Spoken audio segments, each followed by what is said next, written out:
ये होचंती परिचय कहले गोटे साधुर परिचय होचंती केवल परमेश्वर सच्चिदानंद एवं मोर ना होचंती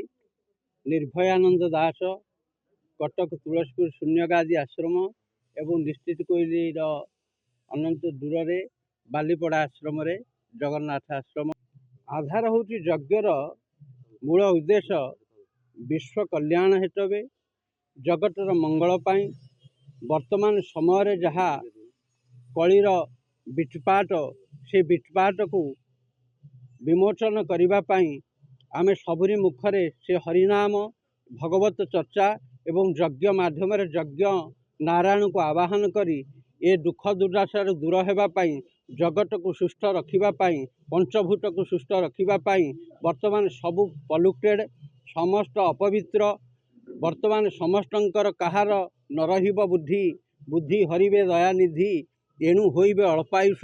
सकल धर्म जीवनाश वर्तमान आमे समस्ते जानिचे आमे गोटे आचरण रे कहार नाही उच्चारण रे समस्तंकर अछि तेणु आचरण उच्चारण को समस्त जदि एककार करिपारिबे आध्यात्मिक सनातन धर्मर प्रचार हो पारिबो एवं जगत सुस्थ रही पारिबो जार उद्देश्य होची ए जगत को सुस्थ रखिबा पई जगत को मर्यादा देबा पई एवं समस्त भूत अद्भुत दृश्य अदृश्य संपद को रक्षा करने पाई यज्ञर उद्देश्य। मुश्री प्रशांत कुमार पंडा महाप्रभु सोमनाथंकर सर्वनिम्न सेवक जने आज समस्त साधु सन्त ओडिशार बहु साधु सन्त समेत रामानंद आचार्य जगद्गुरु श्री अरूपानंद भगवान आज्ञा एवं तांकर पटशिष्य सन्थ निर्भयानंद महाराज प्रत्यक्ष तत्वावधान महाप्रभु सोमनाथ अपार कृपा करुणा सोमनाथ समस्त वरिष्ठ सेवाकारी तथा बड़पंडा चंद्रशेखर पंडा समेत समस्त सेवक माने एवं ए अंचल ग्रामवासी मान द्वारा आज आम ए अंचल गोटे अतिरुद्र महायज्ञ होगाक जाऊँगी तेणुक से अतिरुद्र महायज्ञ कौन ना यज्ञ महायज्ञ अतिरुद्र महायज्ञ यज्ञ व्यक्तिशेष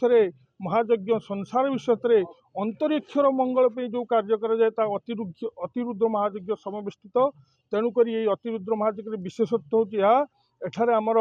54 कुंड निर्माण कर 54 कुंडरे 33 लाख मंत्र आहुति प्रदान जप कर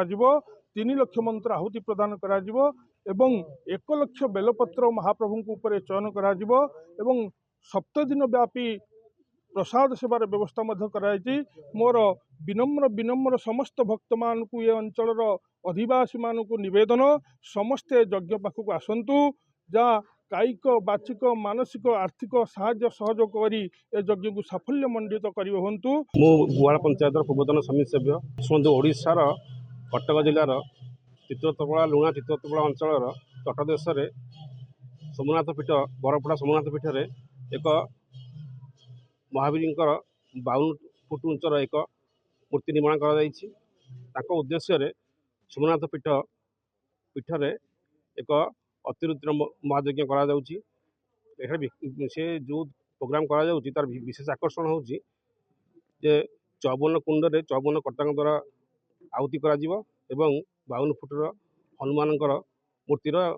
प्रतिष्ठा करा।